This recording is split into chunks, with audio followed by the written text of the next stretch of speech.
Voilà. Bonsoir Emery. Bonsoir Pascal.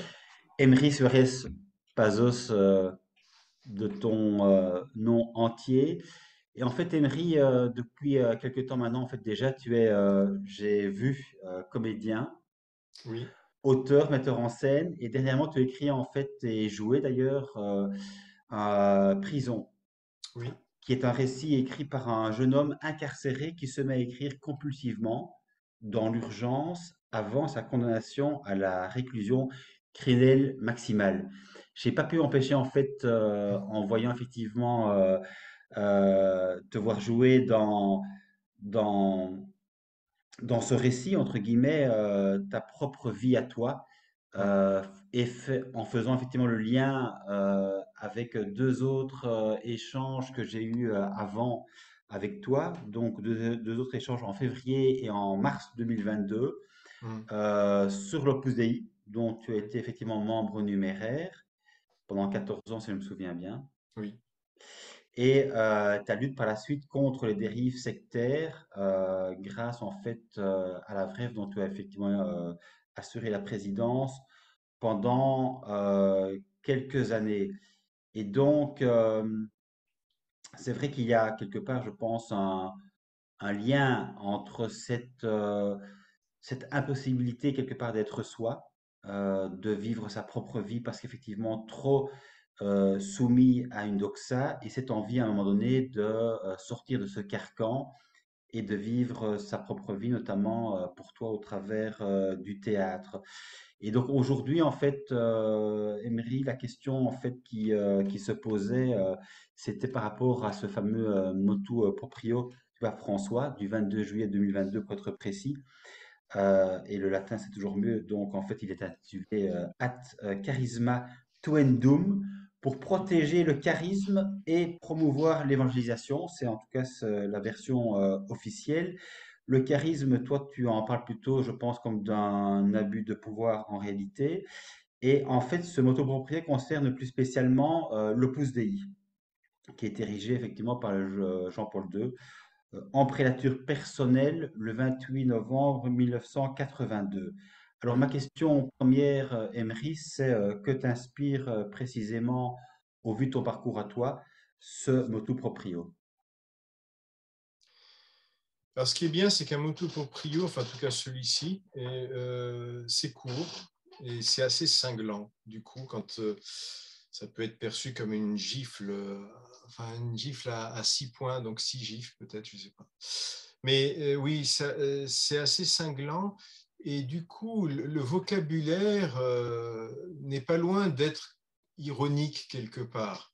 C'est-à-dire pour protéger le charisme, c'est le titre, hein, pour protéger le charisme comme s'il était en danger en fait. Et sur ce, il y a un point qui touche directement le charisme, qui est de dire le charisme ne passe pas par la hiérarchie, mais au travers de la fraternité. Donc, ça indique que le principal abus sur un supposé charisme, puisqu'on suppose un charisme à un mouvement catholique, à un mouvement reconnu, on lui suppose un charisme depuis dans ce vocabulaire depuis les années 70, hein, parce qu'à l'époque de l'Opus Dei, on ne parlait pas de charisme, mais on parlait de vocation, d'une vocation à l'égal de celle des moines ou des prêtres. Bon, il y a des prêtres d'ailleurs. Donc le charisme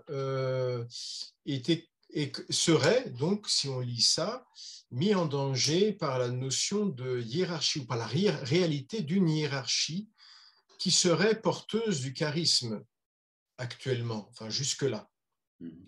ce qui est une réalité. Alors donc là, il y a une critique sur un fonctionnement historique, déjà.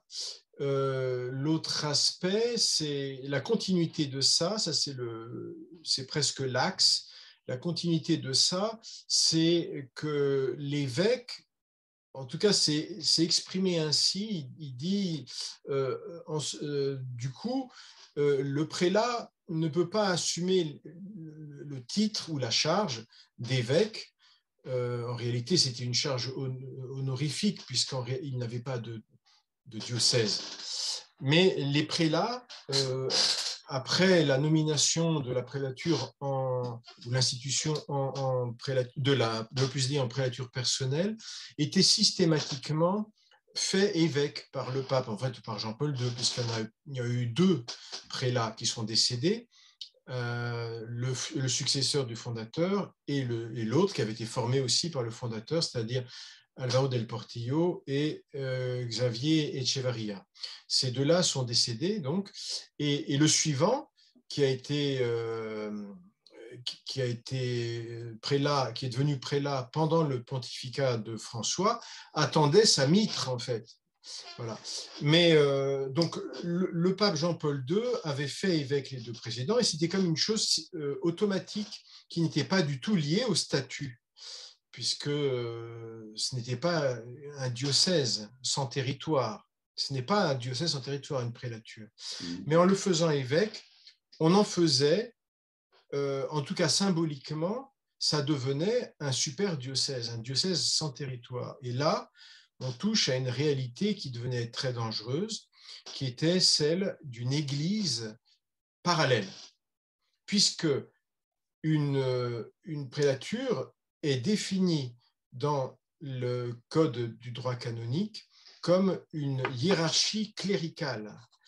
Donc, intégrant des laïcs, elle devenait une église avec une hiérarchie et un évêque prélat à sa tête, qui n'en référait qu'au pape. Ça, c'était la réalité depuis l'érection en prélature personnelle et les nominations successives en évêque qui n'étaient pas automatiques. Je veux dire qu'il ne se faisait pas du fait que c'était une prélature par Jean-Paul II en l'occurrence. Donc, ces deux points qu'on va développer, mais ces deux points sont essentiels dans le motu proprio. Alors, pour moi, et il faudra que je l'éclaire, mais pour moi, c'est comme vider l'Opus Dei de l'essence de ce qu'elle est, pas de ce qu'elle propose être, hein, mais de ce qu'elle est, de toute sa structure abusive, en fait, hein, sur quoi repose l'abus, c'est-à-dire toute la hiérarchie à l'intérieur de l'Opus Dei, porteuse du charisme, parce que ça, je pourrais le dire, ça a toujours été exprimé comme ça, c'est la hiérarchie qui porte le charisme. Donc, à travers ça, c'est la direction spirituelle qui est sacralisée dans sa dimension hiérarchique. Par exemple, et ça c'est essentiel, c'est bon. Et ces aspects-là, donc d'un charisme qui est hiérarchique, hiérarchisé, d'une autorité symbolisée plus par le fait d'un prélat évêque, et donc une autonomie de l'Église. Mais voilà, pour moi, c'est la destruction de l'Opus Dei. Donc, qu'est-ce qui pourrait en sortir? C'est, pour être rapide, l'idée. Alors, faut être tout de suite précis. Jusqu'ici, l'Opus Dei en tant que prélature était inscrite dans le dicaster pour les évêques. Maintenant, elle est renvoyée au dicaster pour les clercs. Alors, ça veut dire beaucoup de choses. Mais d'une certaine manière, en enlevant le titre d'évêque au prélat et en le mettant dans la réalité cléricale, ça traduit ce qui est dit dans les statuts, que c'est une hiérarchie cléricale, mais en même temps, ça fait que l'Opus Dei peut être, n'ayant pas un évêque à sa tête, peut être objet d'enquête canonique, ce qui n'était pas le cas. En fait, il n'y avait que le pape qui avait l'entrée, enfin la voix pour intervenir quand il recevait le prélat une fois tous les 5 ans de manière officielle. Il y avait un rendez-vous quinquennal. Qu'est-ce qui se disait? Ben rien, voilà ce qu'on fait, on vous offre un cadeau, on arrive dans tel pays. Alors Jean-Paul II, on lui offrait d'investir la Pologne, le Kazakhstan, c'est-à-dire tourner autour de la Russie, tout ça, et bien évidemment la Pologne, et tout ça sous sous le vocabulaire de cadeau. En réalité, ben, c'est vrai que le Kazakhstan donnait envie à personne mais dans l'Opus Dei, mais c'était une manière d'acheter le pape. Voilà.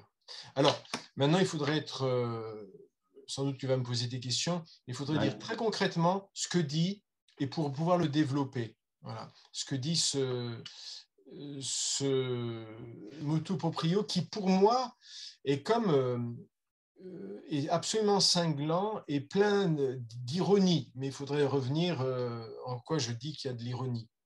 Quelque Oui. chose qui prend au mot la réalité que les statuts définissent, qui les prend au mot et qui dit, ben donc ça veut dire ça. Oui. Et Et il y a la réalité des laïcs qui devient très compliquée. Là. hmm.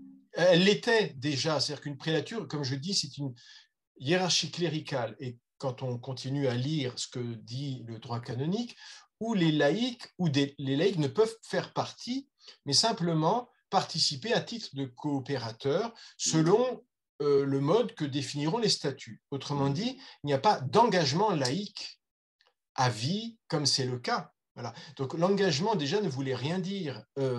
L'engagement des numéraires, par exemple celui que j'avais, ou des surnuméraires, dans la forme qu'il avait, qui était complètement orale. Hein. Il n'y avait pas du tout d'écrit, il n'y avait pas de témoin, il y avait juste le prêtre et le directeur du centre, et même les autres dans le centre, comme pour parler des numéraires, n'étaient pas au courant du moment où ça se passait. Donc il n'y a pas de...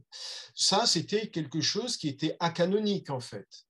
Ouais. Je ne sais pas comment, en tout cas, ça pouvait être accepté vu les statuts. Dans le cas actuel, c'est clérical. Donc, la place des laïcs n'a pas lieu d'être. Donc, ça voudrait dire qu'en fait, ce serait des clercs, donc des prêtres, si on veut. Il y a un prélat, mais ils sont tous à égalité, même s'il peut y avoir une organisation, on peut se douter, mais hiérarchisée, mais ils sont à égalité, et c'est une fraternité, du coup. Alors, ça veut dire que il donnerait le message qu'on peut se sanctifier en étant laïque. Il pourrait donner un enseignement, il pourrait donner oui, un accompagnement spirituel à la rigueur, mais les laïcs ne seraient là que comme bénévoles en fait. Voilà. Hmm. Hmm. Alors que si je prends les numéraires, ils donnent tout leur argent, mais tout. Et puis quand on les enlève, parce que ce n'est pas eux qui le décident, on les enlève de leur métier, de leur état civil, j'allais dire, enfin, de leur activité professionnelle, c'est pour faire une tâche interne où ils ne sont absolument pas payés, ni donc déclarés. Et le cas des numéraires auxiliaires alors, ils habillent ça maintenant, je ne sais pas comment, mais en tout cas, si elles sont déclarées, certaines, pour donner le change, elles donnent tout leur argent de toute façon, et puis d'autres pas. C'est-à-dire que quand elles sortaient de là, elles n'avaient pas cotisé ni rien, donc c'était un peu comme les religieuses qui n'avaient pas cotisé. Partir, c'était aussi se trouver à poil dans la rue, et puis sans repère sur comment on s'y prend, ni rien. Puis voilà, à la retraite, c'est le sujet actuel, mais en France, Hmm. mais Ouais. à la retraite, elles se trouvent avec aucune cotisation Ouais. quand elles ont été longtemps. Mais l'idée, évidemment, Emery, tu seras d'accord comme moi, j'imagine, c'est que il faut évidemment pérenniser les communautés religieuses et les mouvements d'église, parce que c'est aussi, pour le coup, pérenniser l'Église elle-même, c'est-à-dire qu'on couvre les dérives et on perpétue évidemment du coup la possibilité pour l'Église de rester, je dirais, le centre au milieu du village. La question en fait, que je me pose, moi, c'est par rapport justement à ce fameux charisme aussi. Parce qu'on parle de charisme et toutes les communautés et mouvements d'église ont leur charisme, c'est ce qui les distingue des autres et parfois justement elles font une sorte de concurrence. J'ai un charisme qui me rapproche plus de Dieu que mon voisin. Et du coup, en fait, quel est foncièrement ce charisme que ici le pape François veut absolument préserver au sein de l'Opus Dei, ce charisme il est quand même très particulier. Alors c'est pour ça qu'il faut être précis. Maintenant, je voudrais être précis. Le mot charisme, moi, c'est une chose sur laquelle j'ai souvent eu à parler. Euh, le mot charisme, tel qu'on l'emploie aujourd'hui pour les communautés, on l'emploie depuis les charismatiques, qui eux-mêmes ont ressorti ce mot pour parler de l'effusion de l'esprit dans leur groupe, en disant l'esprit nous a marqué d'un charisme. Mais ça a une réalité, si on veut, théologique, qui est compliquée d'ailleurs, hein, parce que quand je discute, en tout cas avec des théologiens, on s'aperçoit qu'il faut préciser les termes, il faut recadrer historiquement, etc. Mais enfin, Saint Paul, par exemple, parle de charisme. Il parle de charisme personnel, il parle du don de prophétie et tout ça. Et c'est là qu'il dit, je pourrais avoir tous les charismes, si je n'ai pas la charité, ce n'est que des timbales dans le désert. Donc, le charisme serait donc un don de Dieu, mais normalement à la personne. Et il n'est valable que parce qu'il est reconnu, accueilli dans l'Église, à sa place. Alors, le à sa place a à voir avec ce motu proprio qui cherche à ordonner le charisme de l'Opus Dei si elle a un charisme. L'ordonner, c'est-à-dire le mettre le situer à l'intérieur du charisme de l'Église et de la hiérarchie cléricale.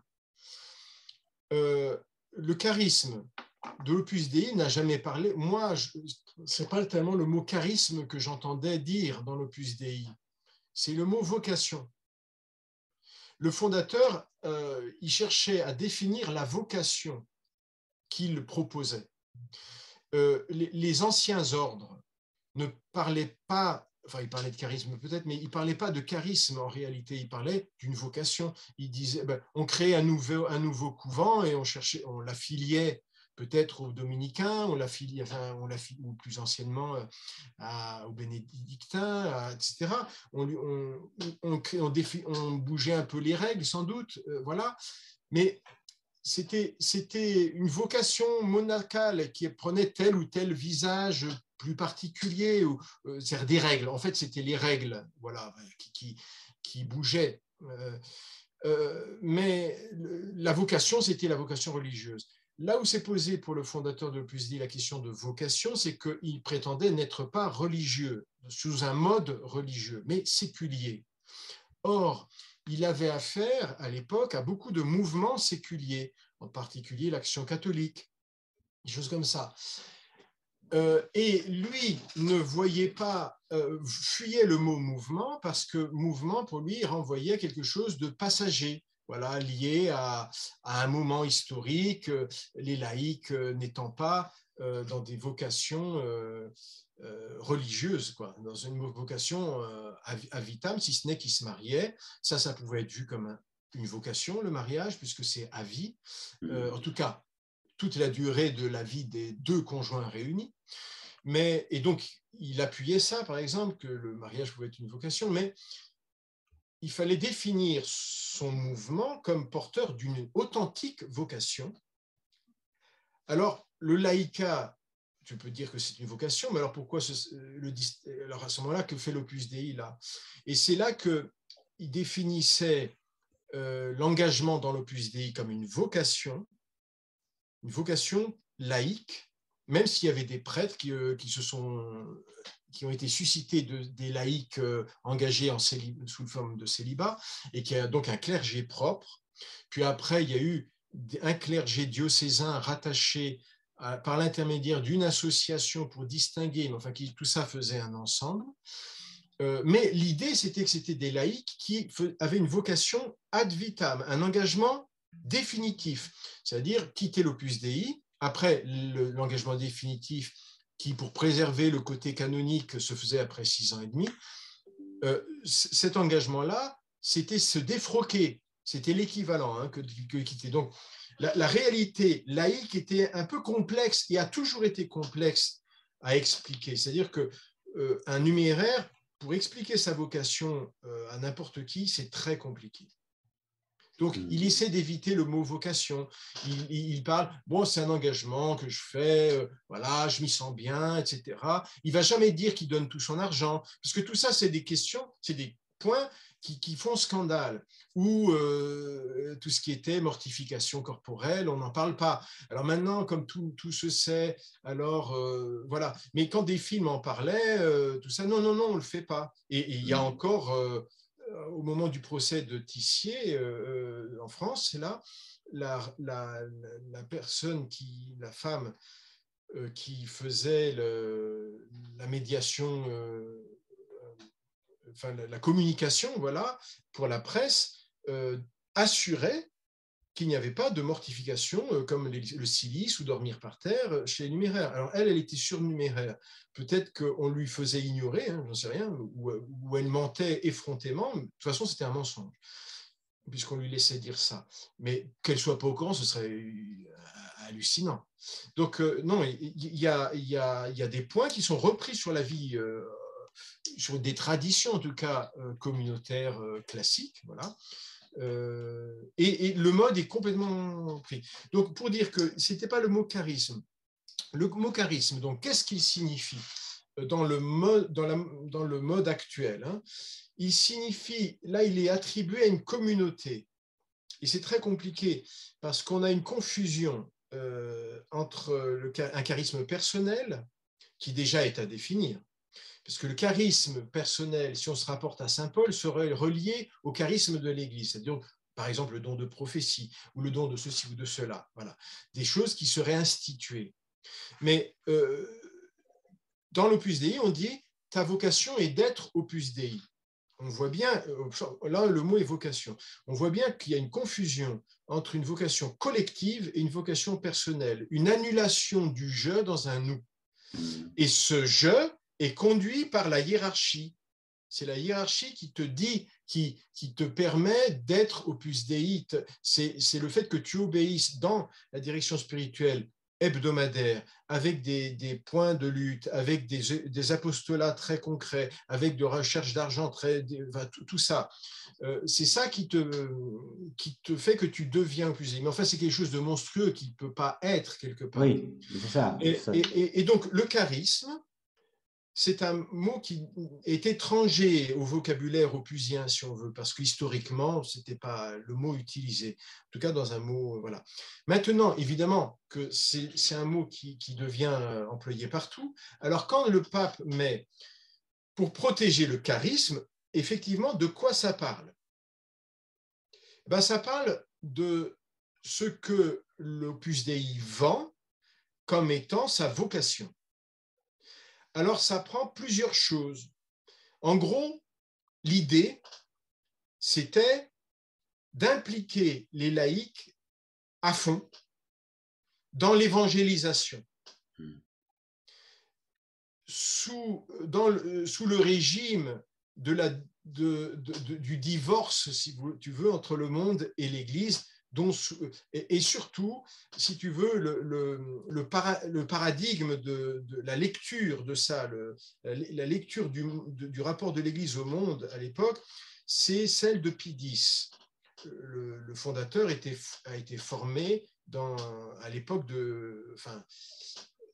sous le régime Pie X comme prêtre, c'est-à-dire que c'était la guerre contre le modernisme. Et c'était ça, la tâche. C'était de sauver le monde du modernisme et le remettre aux mains de Dieu, du christianisme, du Christ. Donc la grande idée, c'est de remettre le Christ au sommet de toutes les activités humaines, sécularisées également. Voilà.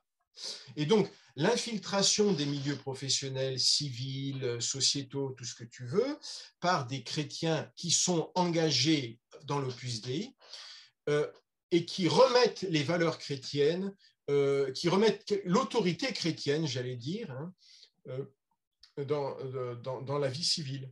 C'était ça. Alors, maintenant, on dit sanctification du travail, mais en Oui, même temps, un prêtre, il ne travaille pas professionnellement. Alors, on va dire, c'est son travail professionnel. Un étudiant, ben, c'est son travail professionnel, son étude, etc. Mais à un moment, une femme au foyer, parce que les femmes, le modèle, c'était la femme au foyer, femme bourgeoise, hein, bien sûr, parce que au foyer, ben, c'était d'éduquer ses enfants chrétiennement, c'est de s'occuper de la maison ou d'avoir ses domestiques, je ne sais pas, oui, c'est ça. de gérer Ouais. ça. Voilà, c'est un peu C'est lâche tout ça. Et c'est sanctifier son aussi, quotidien. là, alors il y avait aussi le modèle, comme toutes les communautés modernes, le modèle de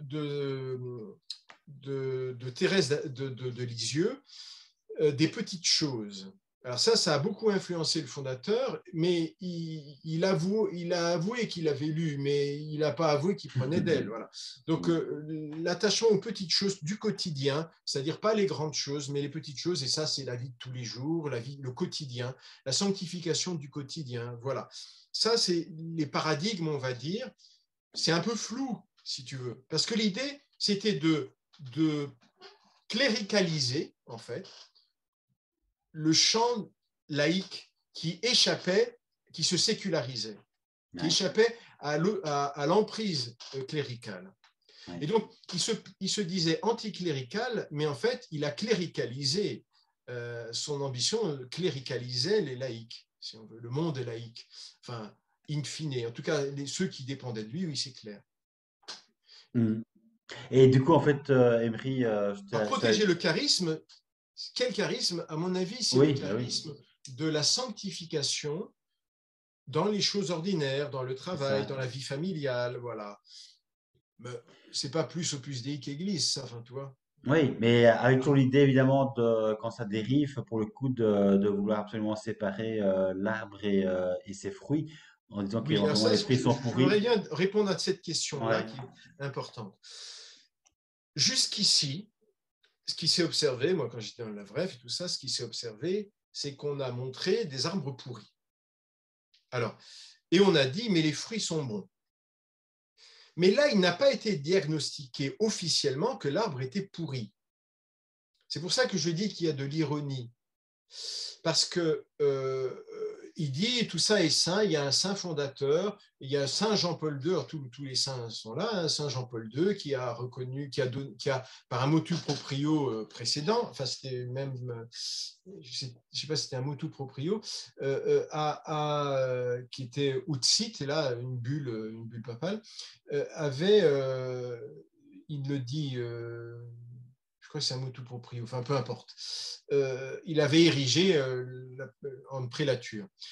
Euh, ici, il n'est pas dit que, mais quand on sait la réalité, quand on sait lire ce document, c'est effectivement un désaveu de l'Opus Dei et qui tient à plusieurs choses.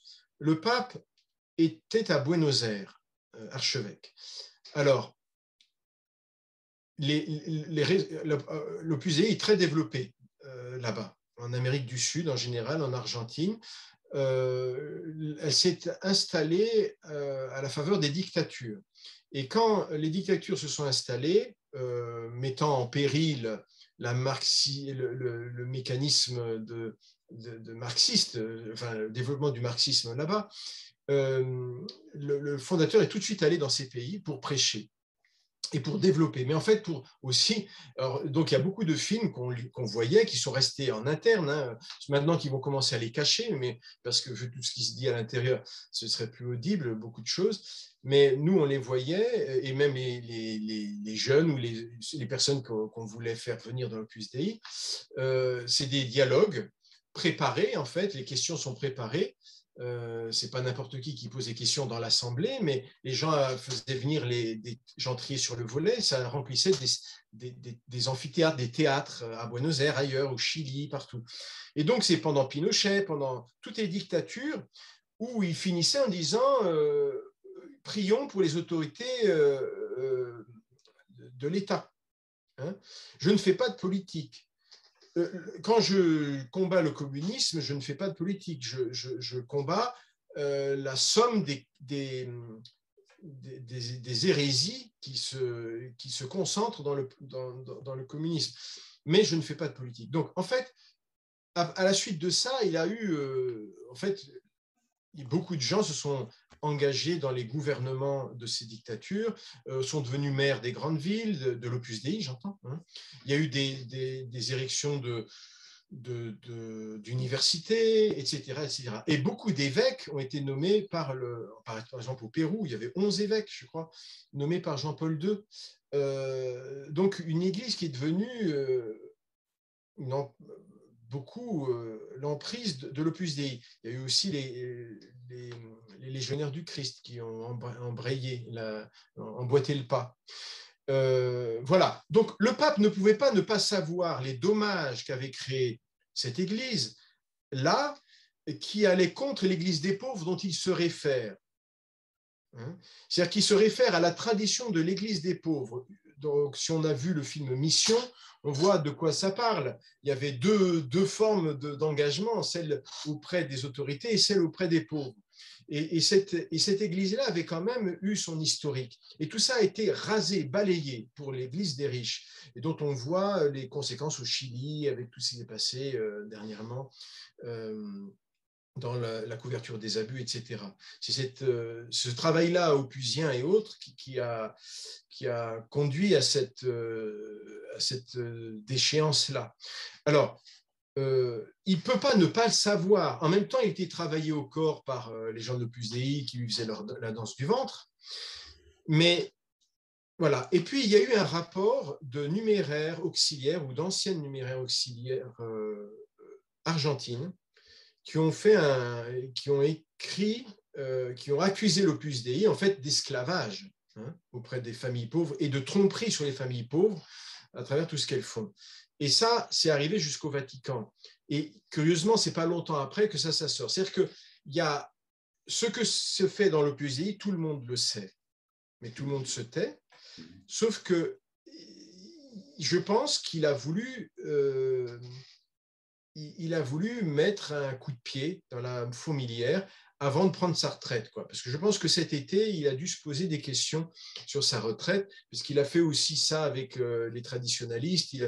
Il a bougé des choses d'une manière assez radicale. Et je pense que l'Opus Dei, jusqu'ici, je ne le voyais pas bouger par rapport à ces mouvements-là. Et l'Opus Dei est le plus dangereux parce que le moins celui sur lequel on a le moins de prise. Voilà. Il sait cacher par exemple, les abus sexuels et tout ça. Il y a des affaires qui sont sorties, mais qui jusqu'ici restaient cachées. Voilà. Donc, je pense qu'il y a vraiment un règlement de compte. Et pour ce que tu dis, c'est la différence que je vois. On verra pour Saint-Jean combien de temps ça va durer la volonté de réforme, parce que c'est comment dire, c'est aussi du n'importe quoi. C'est-à-dire que je ne doute pas de la sincérité de ceux qui veulent sauver à l'intérieur leur mouvement, parce que eux ils s'étaient engagés avec sincérité, ils s'étaient dit, moi, c'est ça qui m'intéresse, par exemple, d'enseigner, etc. Je ne doute pas de leur sincérité. Mais qu'est-ce que ça veut dire redéfinir le charisme? Ça veut dire qu'il n'y en avait pas. Enfin, c'est du n'importe quoi tout ça, l'histoire de charisme. Ça devient du n'importe quoi. Voilà. Alors, dans l'Opus Dei, sauver le charisme, pour moi, je le traduis comme, enfin, il ne dit pas sauver le charisme, il dit pour protéger le charisme. C'est quand même, ça veut dire qu'il y avait une dérive. Or, elle était dès le départ la dérive. Oui, bien sûr. Mais Elle donc, était structurelle. Donc, je pense que faut attendre. La volonté de l'Église sera jamais d'effacer un truc, comme ils n'ont pas fait pour les légionnaires du Christ, donc ils ne le feront pas pour l'Opus Dei. Mais ça devient une coquille vide. Et si ça continue comme c'est que tout ça, c'est que des mots. Mais ça laisse juste la place, parce que je veux dire, ça n'a aucune validité, l'engagement des laïcs numéraires, par exemple, ou surnuméraires. Ça n'a aucune validité. Encore que surnuméraires, ils doivent renouveler tous les ans, donc officiellement. Donc, bon, tu pourrais dire c'est un engagement comme ça. Voilà. Mais ça n'a aucune validité canonique, déjà. Mais là, ça affirme la réalité cléricale. Alors là, on ne peut pas mettre des laïcs là-dedans, quoi. Parce qu'une réalité ecclésiale, avec un évêque, une hiérarchie cléricale peut-être, mais ça pouvait encore avoir un sens, quoi. Je ne sais pas en fait, ça n'a aucune, ça ne veut plus rien dire. C'est ça que ça me dit, en fait, si on traduit, ça ne veut plus rien dire. C'est une fraternité, ça n'a jamais été une fraternité, c'est un charisme porté par la fraternité. Mais il n'y a pas de fraternité dans l'Opus Dei. C'est antinomique. Ouais. C'est pas du tout un charisme chez eux, la fraternité, mais absolument pas. Mais du coup, en Rien. fait, Emery, j'aimerais te poser une dernière question peut-être justement pour qu'on puisse quelque part s'acheminer vers la fin de notre échange, mais c'est vrai que toute la question dans l'Église a toujours été de dissocier l'arbre et les bons fruits. Et je dirais qu'on a encore peut-être un exemple en plus actuel, justement au travers de l'affaire Jean Vanier et des frères Philippe, donc, que tu évoquais brièvement, qualifié par la Croix dans un article du 30 janvier 2023 comme étant en fait une secte au cœur de l'Église. Mais quand on voit ça, quand on sait ça, en fait, qu'est-ce qu'on en fait en fait? C'est-à-dire que quelle différence entre une communauté d'Église, mouvement d'Église qui a effectivement prospéré au sein de l'Église avec, je dirais, son aval, et l'Église elle-même qui de fait a permis ça. C'est-à-dire que quelle différence en fait entre, entre l'Église et les communautés, les mouvements d'Église. C'est-à-dire qu'à un moment donné, on peut peut-être se dire que C'est la même chose. remonter à la source, c'est peut-être effectivement remonter justement au bout du bout, c'est-à-dire de d'où vient clairement l'emprise, d'où vient clairement l'omerta, le refus de voir, et du coup, effectivement, l'envie simplement de prospérer et quelque part de continuer à rendre les croyants catholiques dépendants de leur église, comme disent beaucoup, ou de leur communauté pour ceux qui appartiennent à leur communauté ou leur mouvement d'église. On a l'impression en fait que tout est dans tout, et quelque part, à vouloir essayer de dissocier l'église des communautés déviantes, on ne s'en sort pas en fait, on reste dans la confusion. Qu'est-ce que tu en penses? Oui, c'est une chose que j'ai toujours dite. Euh, et, sur, et en développant plusieurs axes. L'axe, c'est questionner. Alors, déjà, dire les mots, ce qu'a jusqu'ici très peu fait l'Église. Quand je dis l'Église, c'est l'Église hiérarchique, enfin officielle, tu vois. Euh, mettre des mots et pas dire il a eu des gestes inappropriés. Tu vois, quand il a abusé un enfant, il faut quand même pas exagérer. Bon, tout ça, c'est des tours de langage. Faut arrêter. Bon, mais ça, je crois qu'il commence à en être conscient. Quand tu vois, je ne l'ai pas lu encore, mais enfin, j'en ai entendu parler, du rapport de l'Arche là, sur Vanier, ils mettent les mots là. Hein. Il paraît que c'est insoutenable la lecture. Euh, bon, ça c'est une chose. Mais il ne suffit pas de dire qu'il y a une brebis galeuse.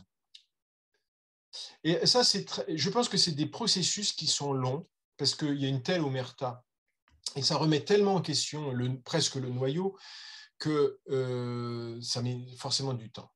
Mais il faut développer des enquêtes historiques, voilà, sur les fonctionnements communautaires et expliquer d'où viennent ces fonctionnements. Je l'ai déjà dit 1000 fois pour les vœux, d'où ils viennent, quelles sont leurs valeurs et leur validité. Validité, même du point de vue juridique, j'allais dire, c'est euh, leurs limites, leur sens, parce que les vœux sont faits pour l'homme et pas l'homme pour les vœux, et on peut dire ça de tout le reste. Donc, avec cette phrase qui est évangélique, il faut tirer ou paraphraser de l'évangile, quand Jésus dit le sabbat est fait pour l'homme et non pas l'homme pour le sabbat. Et ça devrait être une norme pour relire tout ça. Et à partir de là, ça c'est une chose, l'historique. Mais c'est aussi questionner effectivement, euh, au-delà d'un fondateur ou d'une communauté, parce que des fois on veut, comme tu disais, libérer la communauté par exemple, de Marie-Dominique Philippe, mais ça fait qu'un avec lui. Alors, bon, évidemment que les gens à l'intérieur ne font pas un avec lui, même ceux qui, surtout ceux qui ont été victimes sans le vouloir, j'allais dire. Il y a ceux qui ont participé. et que eux veulent sauver leur, comment dire, ils veulent sauver leur âme quelque part sans doute, tu vois, en restant dedans et en sauvant le truc qu'ils avaient imaginé que c'était cet imbroglio.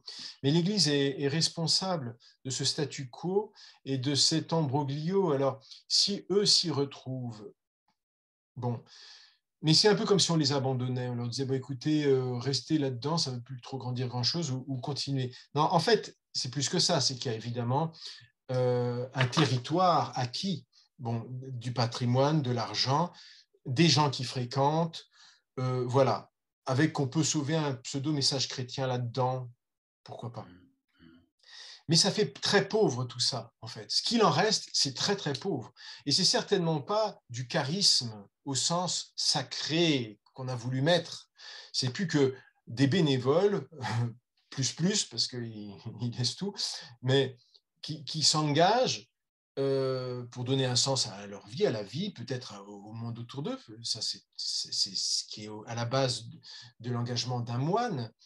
Mais ça n'a pas valeur. Comment dire,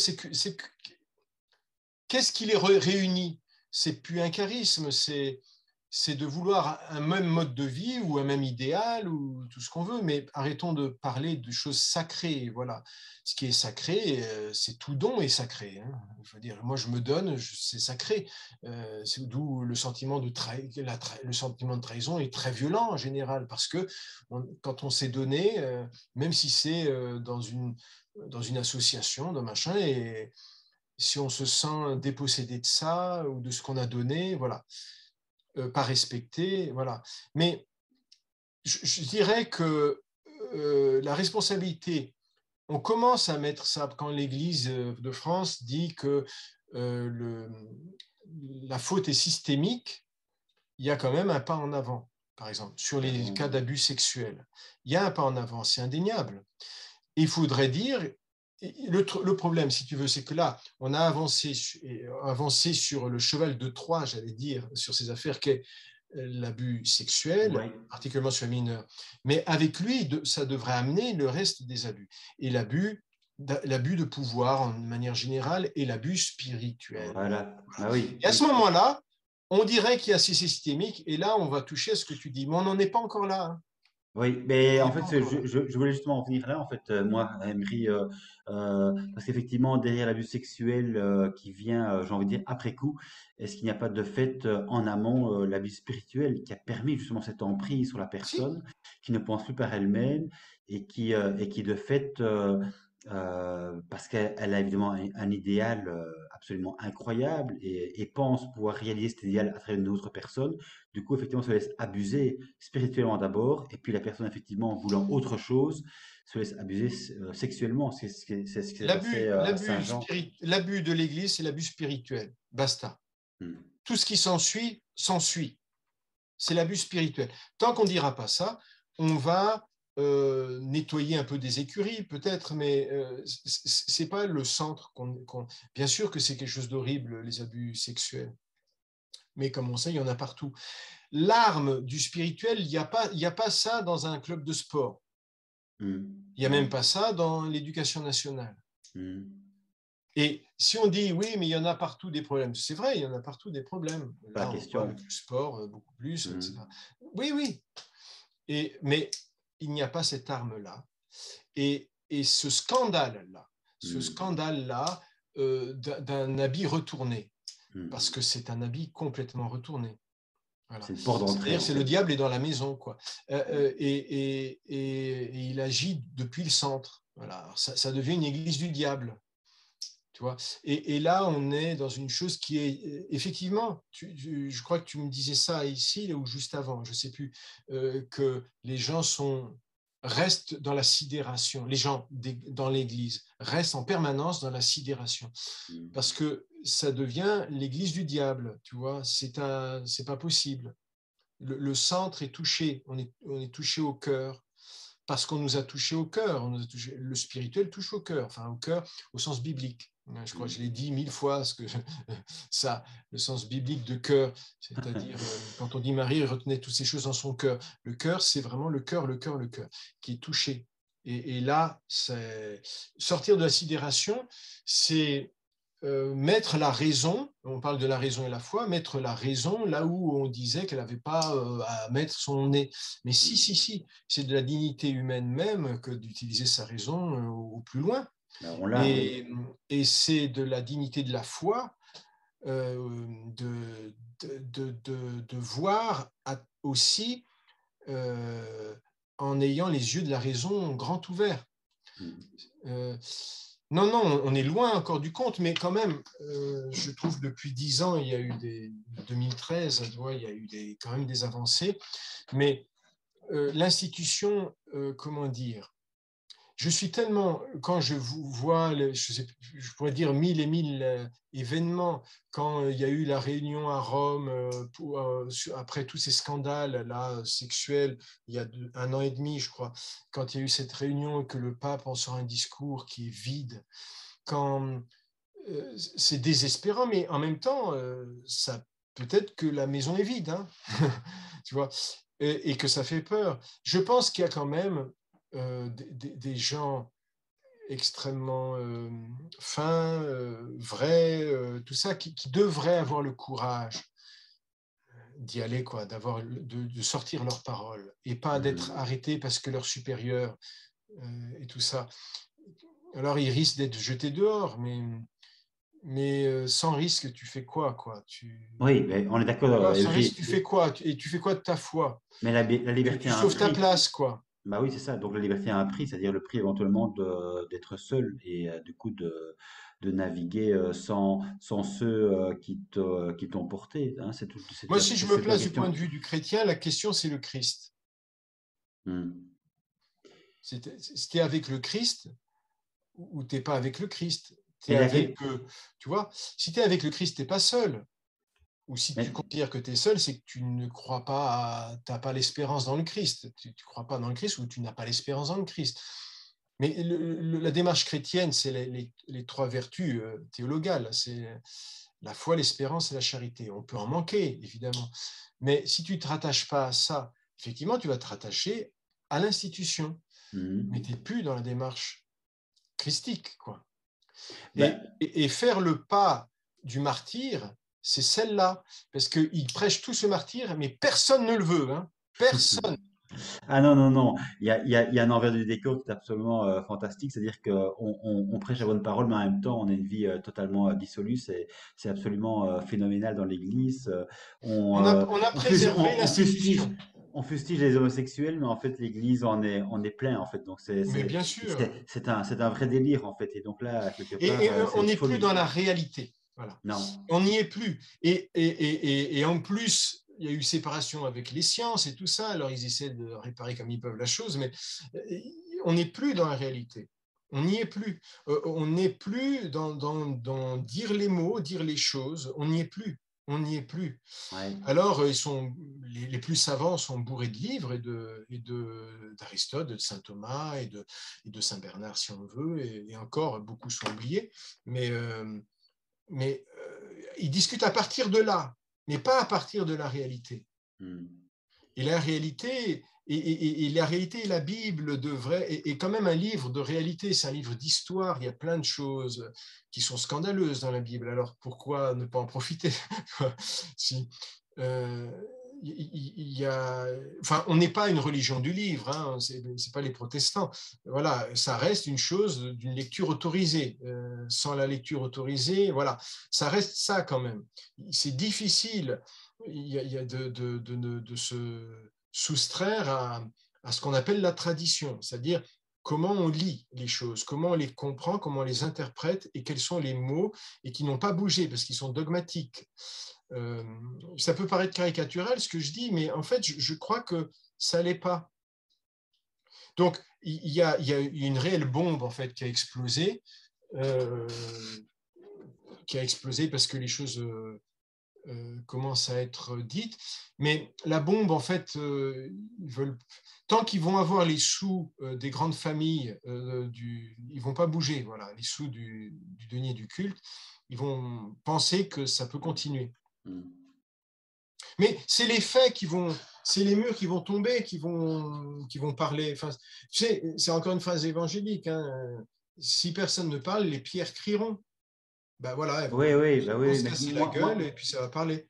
moi, ce qui me sidère toujours, évidemment, c'est que c'est le clergé, évidemment, dit et répète que la liberté, enfin que la vérité plutôt rend libre, mais la question, évidemment, de savoir quelle vérité rend vraiment libre, parce qu'on se rend compte quelque part que quand on croit en ce que l'Église nous dispense comme enseignement, finalement, on est tout sauf libre. Et quelque part, peut-être, Emery, tu me diras ce que tu en penses, mais j'ai l'impression que euh, l'abus, en fait, sur les consciences commence parce qu'effectivement, la liberté de conscience, en fait, a été confisquée par l'Église. C'est-à-dire Tout que à fait.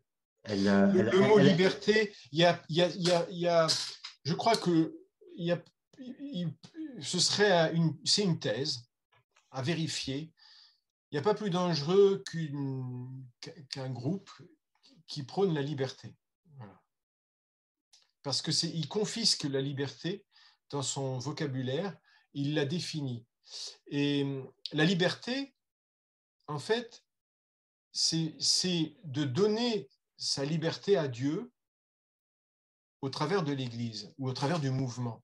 Dans l'Opus Dei, c'était magnifique la formule. Hein. Euh, il donne la liberté, je donne ma liberté par liberté. Voilà. Hmm. Ça, c'est l'usage de la liberté. L'usage de la liberté, c'est l'instruction de la bonne morale, parce qu'en fait, ça se résume à la morale, malheureusement. Hmm. C'est l'instruction de la bonne morale et l'agir en conséquence vers le bien. C'est ça la liberté. Autrement dit, elle est sous le prisme d'une lecture du bien et du mal jusqu'au microcodicile.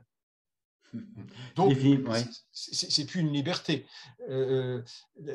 Qui est une notion de bien et de mal, c'est une chose, mais la liberté est à questionner dans son principe, c'est-à-dire qu'elle n'est possible dans son absolu pour personne, mais que grandir, c'est grandir en liberté.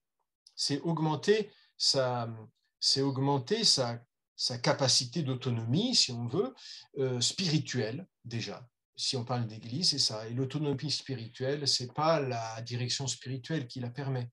Hmm. En fait, Donc, oui. j'ai l'impression, en fait, en t'écoutant, qu'il y a d'un côté la véritable liberté de conscience qui appartient à chacun, versus le pouvoir religieux qui, effectivement, lui, en fait, n'est qu'un abus de pouvoir sur les Ce qui est consciences, pervers, justement. c'est l'utilisation de ces mots. C'est un peu comme dans le régime soviétique, on va parler je sais pas, oui, on va parler de la justice ou de la, je sais pas quoi, et puis en fait, tu as toujours les mêmes qui sont au pouvoir, les machins, enfin bon, bref, peu importe. Mais Mais, tu vas parler de trucs que tu fais pas du tout, mais, ou de liberté ou de machin. Mais c'est compliqué. Quand tu regardes comment Jean-Paul II parle de la liberté, par exemple, il rentre dans une rhétorique comme ça, qui est un peu, en fait, il l'annule tout en parlant. Et je comprends ce qu'il veut dire. Il veut favoriser un homme moral. Tu vois, c'est un peu ce que je te disais. Ça demande de l'instruction et d'agir pour le bien tel qu'on te l'a enseigné, en fait. hmm, Mais la liberté, c'est de pouvoir dire oui ou non. hmm, Et on peut dire non. Euh, et si tu peux pas dire non, tu peux pas dire je t'aime, par exemple. Tu peux pas hmm, dire non. ouais, Et si tu dis je t'aime, c'est avec des noms à l'intérieur, c'est-à-dire je ne suis pas toi, tu dois me respecter. ouais. Et tous les jours, il y a ça dans un couple. Attends, là, tu t'exagères, là, ou je ne sais pas quoi, tu vois, tous les jours. Et s'il n'y a pas ça tous les jours, ça explose un moment. Donc, et la liberté, c'est le respect de la personne telle qu'elle est, du point de vue du point de vue de l'institution. Et, et encore une fois, moi ça j'ai dit 1000 fois, mais si tu crois que Dieu est concerné par cette personne, qu'il l'a créée telle qu'elle, parce qu'il y a création pour chaque personne, hein, dans dans la, dans la, le discours, dans la théologie catholique, chrétienne, une personne est créée, elle naît d'un homme et d'une femme, mais en même temps son âme serait créée. Et donc, si elle est créée, il faut lui permettre de grandir. Et c'est que dans sa liberté. C'est qu'en l'écoutant, c'est par lui imposant un modèle qu'elle doit suivre et en la contraignant, en lui disant ça, tu dois arrêter ça et machin, bidule, ne pas penser comme ça parce Ouais. que c'est ta croix. Non, il y a une révolution copernicienne à faire, en fait, Oui, sur la oui, liberté oui. Bah spirituelle oui, bah et oui, qui est ça. antinomique avec, en tout cas, la réalité ecclésiale. En Ouais. tout cas, la réalité ecclésiale. Oui, parce que la liberté de conscience, en fait, pour la réalité ecclésiale, comme tu le dis, en fait, quelque part, c'est toujours une liberté de conscience qui, in fine, est conforme à la morale ecclésiale. Et donc là, en fait, on n'est pas libre réellement, on est simplement, en fait, libre de se soumettre. C'est un peu la servitude volontaire dont parlait Je de pense que la là où, Boétie. quand on est pauvre, on ne parle plus que de morale. Hmm. La morale, c'est normal qu'il y ait de la morale, puisque tout acte On gage. peut avoir débouché sur un bien, sur un mal, etc. Bien sûr. Mais la morale stricte, en fait, c'est l'appauvrissement de tout. C'est-à-dire, en fait, on a peur du corps, on a peur de tout ça. Ouais. C'est l'appauvrissement intellectuel, c'est l'appauvrissement. On n'est plus que dans des principes, on n'est plus. J'enlève rien aux principes, mais les principes doivent être ancrés en soi, quoi. Ils ne doivent Ben pas oui, être ben dans oui. des dictates. Mais c'est d'autant plus dingue évidemment que la religion catholique se veut justement incarnée en fait, c'est-à-dire charnelle, en parlant justement de l'incarnation de Dieu en Jésus. Et Ouais. ça de nouveau, c'est un petit peu quelque part une idéologie, mais concrètement en fait, le corps est dévalué depuis les origines du christianisme. Oui, oui, Le oui. corps c'est le péché Oui, oui, oui. et il faut s'en défaire du corps pour justement Il y a toujours eu ce être discours, en esprit. tout cas. En tout cas, il y Mm. a toujours eu ce discours. Dans la réalité culturelle, moi qui me suis intéressé beaucoup à Rabelais, comme ça, tu t'aperçois qu'il y avait les mêmes dérives à Rome et tout ça, hein, sous Rabelais, il en parle. Mais il y avait un rapport au corps qui était quand même pas le même, hein. Euh, et au Moyen Âge, etc. D'abord parce que la réalité de la vie des gens, c'était la campagne et la ruralité, c'était les bêtes, les hommes, les machins. Tout le monde, tout se savait sur tout le monde. Bon, tu ne pouvais pas te cacher derrière des murs comme aujourd'hui où tout est citadin, si tu veux. Mm. Mais maintenant, il y a Internet qui casse les murs, mais voilà. Euh, je crois que le XXe siècle, enfin, de l'Église, enfin, moi qui ai été élevé au biberon de Jean-Paul II, c'était une église de saints. C'était une Mm. église de col romain et de. Pas le XXe siècle en entier, je parle de l'église de Jean-Paul II. Mais tu te rends compte quand même que maintenant, je pense qu'il n'y a plus un pape du XXe siècle qui ne soit pas béatifié, voire canonisé, bien sûr. Ouais, ouais, ouais. Pas un seul. Ils sont tous saints. Mm. Depuis Vatican I, ils sont tous saints. C'est-à-dire depuis qu'on a affirmé l'autorité, infaillibilité du pape sous telle ou telle condition, etc., ils sont tous saints. C'est qu'on a bâti une église irréprochable, un habit immaculé et compagnie, qui ne peut plus... enfin, quand tu le mets en vis-à-vis du constat de pourriture, mais de pourriture, mot que dirait d'ailleurs François, hein, quand tu lis ses premiers discours et tout ça, c'est de corruption, il va parler de corruption. Savizelle. Eh ben, tu te dis, attends, comment concilier les deux choses dans ma tête, tu vois? Comment Mm. concilier? Ça ne fait que provoquer l'écroulement. Alors, la vérité rend libre, oui, mais sauf que la vérité n'a pas été assumée par l'Église. Mm. La vérité n'a pas été assumée. Elle a pensé que la vérité, c'est qu'elle était la porteuse de vérité et que ça la sanctifiait. Mm. Mais la vérité, c'est qu'elle a caché ses meurtres, elle a caché ses ignominies, elle a caché ses compromis, elle a caché tout ça, enfin ses mensonges par rapport à son message, au lieu d'avouer sa faiblesse et la faiblesse des hommes et tout ça, tu vois.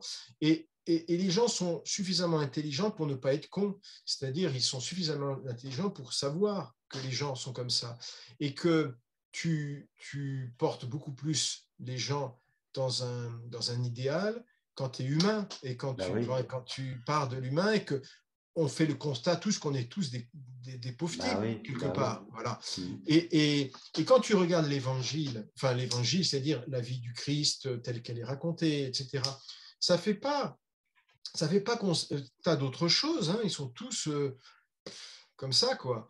Et t'as pas l'impression que Jésus construit une église telle qu'elle est là, hein? Pas du tout. Il y a une sorte de récupération qui est pour le coup assez abyssale, effectivement, Emery.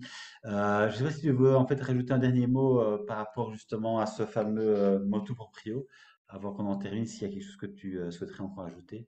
Il faudrait que je le reprenne sous les yeux parce que je vais regarder. Euh, la chose la plus compliquée, je crois, à digérer pour le prélat actuel, c'est l'accoutrement ridicule qu'il est obligé de porter maintenant au lieu d'avoir la soutane et la calotte épiscopale. C'est un truc un peu ridicule. Il faut aller voir là comment ça s'appelle ce titre là. Ah, c'est génial. Euh, il est proto-notaire surnuméraire. Alors, surnuméraire, c'est assez ironique quand même.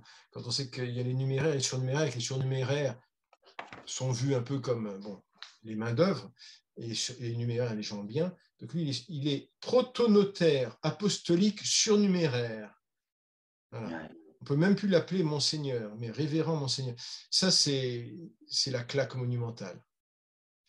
Hmm. Non, je dirais que si c'était conséquent, voilà, si on va au bout du truc, si le dicaster n'est pas noyauté par l'Opus Dei, entre autres, enfin, voilà, comme la Constitution, le dicaster pour la doctrine de la foi, qui est noyauté, enfin, s'il fait vraiment son travail, euh, on connaît, enfin, l'Opus Dei change de nature. Enfin, ça n'a rien à voir avec ce qui a été fondé par le fondateur, dans le temps d'ailleurs, hein, parce que c'était dans le temps que ça s'est fait.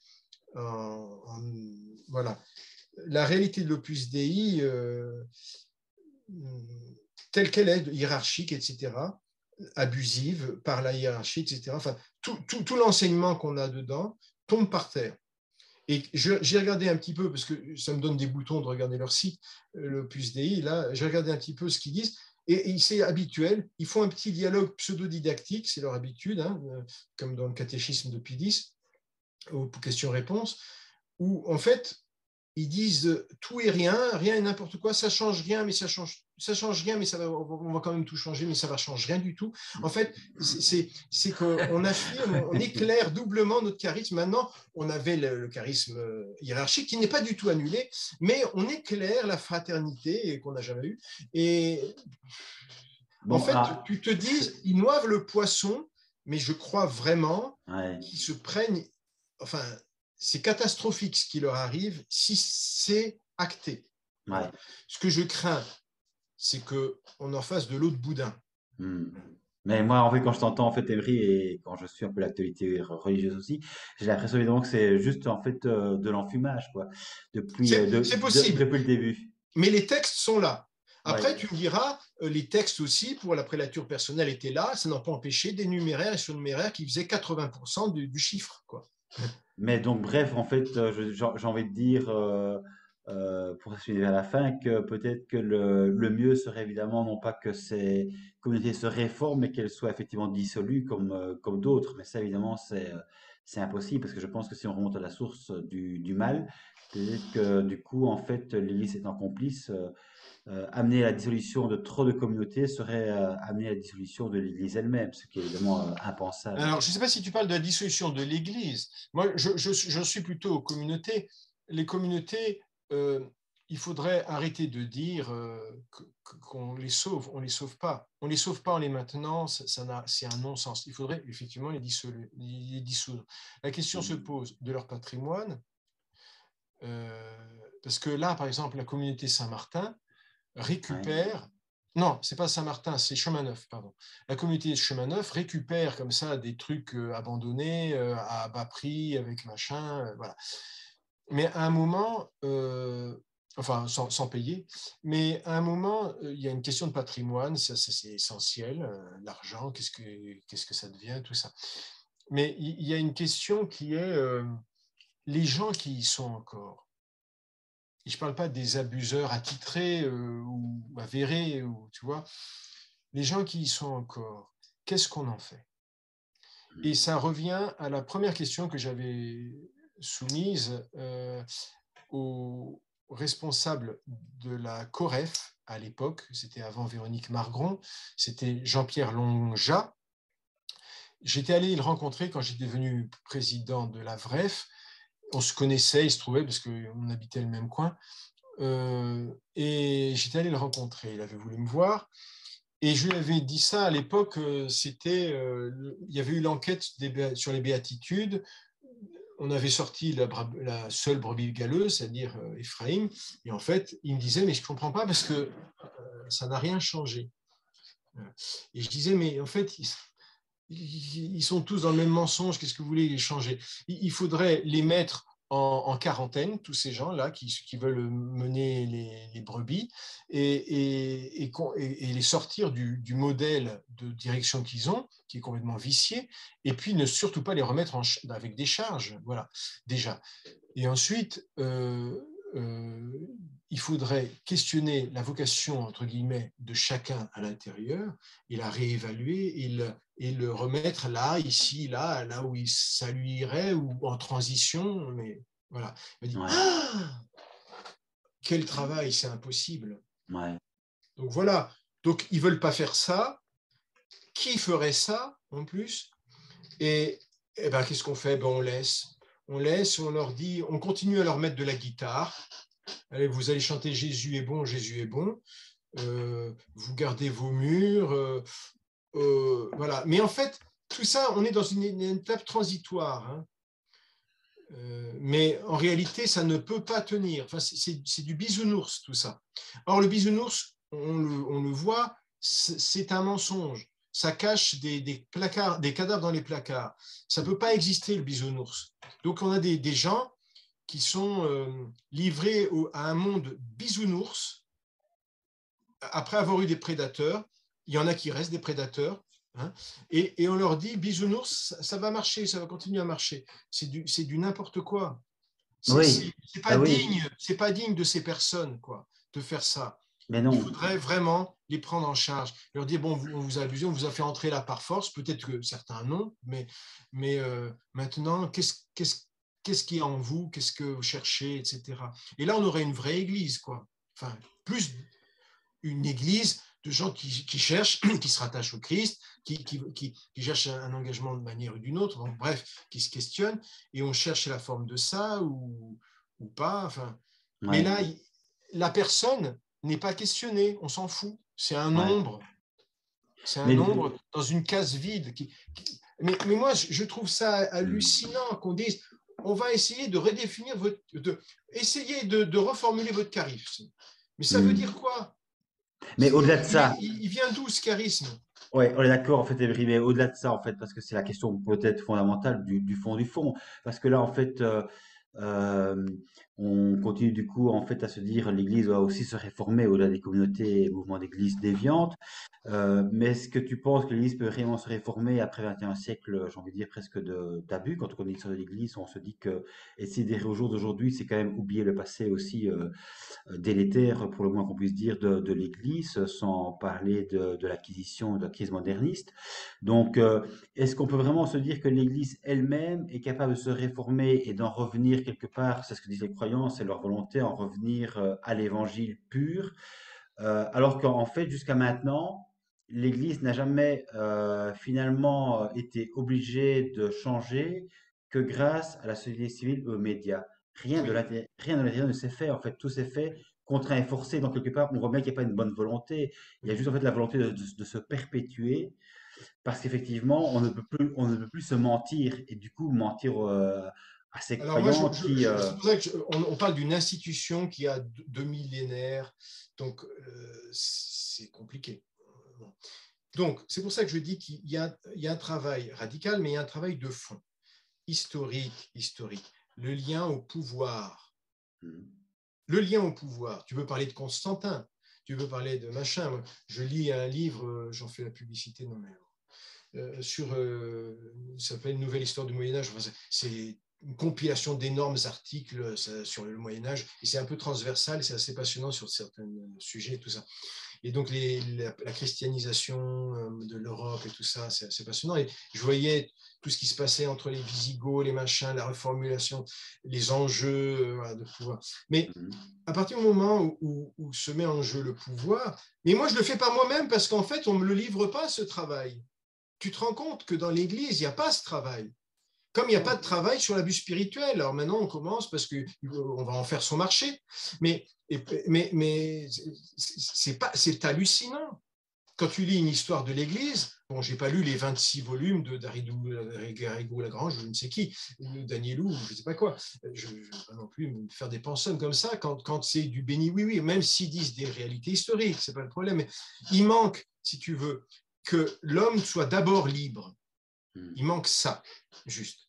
Que l'homme soit d'abord libre. Parce qu'à ce moment-là, on se parle en vérité. Et à ce moment-là, le christianisme devient une chose en vérité, tu vois ce que je veux dire, c'est pas d'appartenir, c'est pas et l'évangile pur, moi je me méfie parce que tous ces gens-là se réclament de l'évangile pur ou de revenir aux sources. Tous ont Mhm. prétendu revenir aux sources parce que l'Église était en danger pas seulement de l'extérieur, mais pourri à l'intérieur, parce que le constat du fondateur de Pusey, c'est que le Vatican était pourri à l'intérieur. Hein, tous ces mouvements, les dominicains, les jésuites, tout ça, ils étaient pourris. Voilà. C'était ça ce qu'il pensait. Donc, on allait sauver l'Église. Il ne sauvait pas seulement le monde, il sauvait l'Église. Il ne portait pas seulement l'Église, il la sauvait. En revenant aux sources. Donc, à l'Évangile, n'est-ce pas? Donc, l'Évangile pur, le pur n'est pas humain.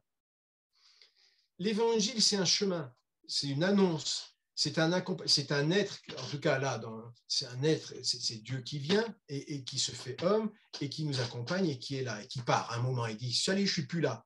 Et l'ascension là. Cette question de l'ascension est très intéressante, elle est fondamentale, elle est comme pas digérée encore par l'Église. Il voudrait qu'elle soit voilà, que le pape soit le Christ, par exemple, quelque part, les idolâtres du pape en tout cas, que le Christ soit encore physiquement présent, ne serait-ce que institutionnellement par l'Église et par le pape qui en est la figure, le vicaire.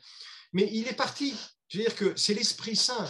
Et quelque part, ça échappe à tout le monde. Donc, il y a quelque chose qui est fondamental dans comprendre que, par exemple, intérioriser l'évangile est une chose essentielle. Communiquer, essayer de communiquer, parler d'homme à homme, j'allais dire avec le Christ, puisqu'il s'est fait homme, c'est une chose essentielle. Parler d'homme à homme, il s'est fait homme. Voilà. On ne parle pas à quelqu'un dont on ne dit pas le nom, comme dans la tradition du Dieu créateur. Hein, et qui était saint, j'allais dire, parce que justement, on a idolâtré de nouveaux dieux en faisant, on a idolâtré le prêtre, etc. Donc la sacralisation, tout ça, c'est des questions essentielles. Ouais, Où est le bien sûr. sacré, si ce n'est dans la réalité de la création, j'allais dire, et non pas dans des murs qu'on fabrique pour protéger des pouvoirs. Voilà. Ouais. Donc, il y a plein de choses, si tu veux. Moi, je me méfie du dire on revient à l'évangile. Oui, on revient à l'évangile, mais pas, comment dire, on prétend pas y être. Voilà. L'évangélisation, c'est un combat pour n'importe qui et pour toute institution, enfin, en tout cas religieuse. Elle doit s'évangéliser elle-même, l'Église. Je veux dire, quand les barbares deviennent chrétiens, ils ne sont pas tout d'un coup Jésus, quoi. Ils ont conservé des modes, des machins, et ça dure des siècles. Donc, c'est être un peu plus intelligent que de penser incarner la chose, Mhm. mais c'est de penser que effectivement c'est une incarnation et cette incarnation de la parole, de la liberté quelque part, c'est-à-dire nous rendre davantage libres, c'est nous rendre davantage hommes, nous rendre davantage plus que hommes, j'allais dire, parce que c'est un peu ça quand saint Paul dit que vous serez des dieux, et non pas comme des dieux, mais des dieux. Il y a un psaume qui dit ça. C'est-à-dire que on laisse la place à cette transcendance et ça permet la sacralisation quelque part de l'homme. Mais au niveau fraternel, j'allais dire. Ça évite Mhm. l'emprise sur l'autre. Or, on observe l'emprise, donc on n'a pas observé la sacralisation. Ouais. Et en fait, Henri, quand je t'entends, en fait, j'ai l'impression que tu parles effectivement, enfin, tu dénonces plutôt la cléricalisation de la foi Oui, et que peut-être effectivement l'envers de celle-ci, c'est justement en fait notre échange, c'est-à-dire le fait d'être dans l'humain et d'essayer effectivement de se comprendre au plus vrai. Et du coup, dans ce qu'il y a d'universel et plus simplement de particulier en fonction de telle ou telle conviction religieuse. oui, ça c'est au niveau de l'échange. Après, tu Oui. peux pas ne pas te poser la question de comment on vit ensemble cette foi. Par exemple, s'il y a un Christ, si, voilà, il se pose la question, par exemple, de rite, par exemple, parce que ça, comment dire, tout événement humain est marqué du religieux. Quand tu as une naissance, bon, il y a le baptême et tout ça, parce que c'est strictement religieux, mais quand tu as une mort, tu as un rapport à ça, comment tu intègres ça communautairement. Comment, par exemple, tu pries? Est-ce qu'il y a la prière? Est-ce que effectivement, donc se posent ces questions-là du communautaire au sens le plus large, hein, si tu veux. Et pourquoi pas de gens qui veulent vivre ensemble un idéal chrétien, on va dire. Pas l'idéal chrétien, hein, mais un mode un peu plus radical, pourquoi pas. Ou encore que la radicalité, encore une fois, je m'en méfie. Mhm. Ah oui. C'est-à-dire, mais en revanche, tu vois, mais le problème de tout ça, c'est de se penser pur et de se penser parfait et la course à la perfection. Mhm. C'est une horreur, ça, la course à la Oui. perfection. C'est une monstruosité. Et c'est se mettre un poids inutile aussi, parce que quelque part, on se sait imparfait et en fait, on se donne une image qui n'est pas soi. Et du coup, en fait, on est la première victime de cette image qui ne nous correspond pas. Donc, en fait, Alors, ça renvoie on aussi à la porte un question, fardeau. pardon, ça renvoie aussi à la question des dons. C'est-à-dire que qu'est-ce qui fait que quelqu'un va avoir l'ascendant sur l'autre du point de vue religieux, Mhm. dans son enseignement? Alors, je pense qu'il faut laisser la place à la science, c'est-à-dire il y a quelque chose, un savant va mieux t'éclairer. D'ailleurs, Thérèse d'Avila disait ça, je préfère un directeur de conscience savant que saint. Parce que le saint, il va mettre, hey, il faut faire ça, il faut faire ça, il va... Mais le savant, il t'aide dans ta conscience. Tu as les repères, tu peux même les discuter si tu veux, mais enfin, il t'apporte du matériau pour être libre. Ça, c'est, même je dirais, c'est la philosophie des Lumières dit la même chose, hein, c'est l'instruction rend libre. Mais c'est important d'être savant et c'est important aussi la pratique spirituelle, c'est-à-dire quelqu'un qui, un saint, la figure du saint, c'est quelqu'un qui a de soi une autorité parce que, comme dans une famille, la grand-mère, elle a une autorité parce qu'elle a la vie derrière elle, parce qu'elle s'est occupée de tout le monde, parce que, voilà, il y a Cette des sagesse. autorités. Voilà. Mais c'est pas le blanc, comment dire, c'est pas parce qu'on lui a Non, donné la main sur la tête, c'est plutôt le diable qui remonte ou qui redescend des fois, il a une autorité indiscutable sur toi, ça certainement pas. non, c'est la vie, C'est ta l'expérience. conscience qui décide et ça doit être préservé, ça. Ouais. Bah écoute, on va en terminer par là, alors du coup, c'est le plus important. Oui, Je te remercie, je Emery. te remercie, Merci à je te toi. remercie et j'espère que tu auras encore du courage pour toutes les interviews que tu fais et qui donnent un matériau lourd. Mais il faudrait on ait envie qu'il y ait quelque chose qui se bouge d'une manière, j'allais dire, collective. Ouais. Il faudrait que les chrétiens réagissent. Hmm. Est-ce qu'ils ont encore ça? Est-ce qu'ils n'ont pas été privés de ça trop longtemps? Il faudrait qu'ils réagissent. Et réagir, c'est pas être progressiste, passiste, machin. C'est réagir en homme par rapport à des scandales. Ouais. Ça, c'est une toute autre question encore qui mériterait peut-être un autre échange, mais Mm.